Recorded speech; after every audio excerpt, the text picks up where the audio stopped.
ہماری حکومت نے 5 روپے پیٹرول کی قیمت میں اتنا بڑا آتم تائی کی قبر پہ لات ماری ہے، پیٹرول کی قیمت میں 5 روپے کی کمی کر دی، جبکہ عالمی مارکیٹ میں پچھلے دنوں $60 فی بیرل کی کمی ہوئی ہے۔ اور اسی طرح سے خود حکومت یہ بتاتی ہے کہ روپے کو استحکام ملا ہے۔ روز خبریں چھپتی ہیں اور حکومت کے لوگ آ کر کہتے ہیں دیکھیں معیشت بہتر ہو رہی ہے پاکستان کی، اور جو کراچی میں اسٹاک مارکیٹ ہے وہ ترقی کرنے لگی ہے، فلاں ریکارڈ ٹوٹ گیا، فلاں ریکارڈ ٹوٹ گیا۔ جب یہ سارے ریکارڈ آپ توڑ رہے ہیں تو اس کا اثر عام آدمی پہ کیوں نہیں آ رہا؟ آپ تو بجلی کی قیمت بڑھاتے چلے جا رہے ہیں، آپ تو جو ہے وہ گیس کی قیمت بڑھاتے چلے جا رہے ہیں، یعنی پچھلے چند مہینوں میں گیس کی قیمت میں تقریباً یوں سمجھ لیں کہ 4 گنا یعنی 400% سے زائد اضافہ کیا ہے، اور جو اس کے میٹر رینٹ ہے وہ تو پتہ نہیں کتنا زیادہ بڑھا دیا ہے، وہ تو فیصدوں میں بھی نہیں آ رہا۔ اور ایک غریب آدمی، ایک متوسط طبقے کا آدمی،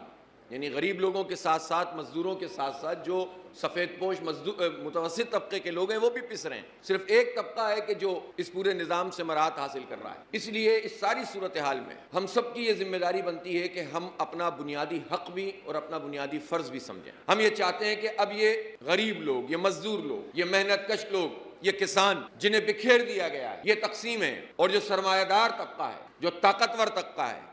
جس کے ہاتھ میں یہ پورا نظام ہے، جن کے پاس بڑی بڑی زمینیں، جنہوں نے اس پورے نظام کے اوپر اپنا کنٹرول حاصل کیا ہوا ہے، چاہے وہ بیوروکریسی ہو، چاہے وہ فوج کے ڈکٹیٹرز ہوں، چاہے وہ ظالم سیاستدان ہو جو سیاست کو ایک معتبر چیز کو جنہوں نے بدنام کر دیا ہے، چاہے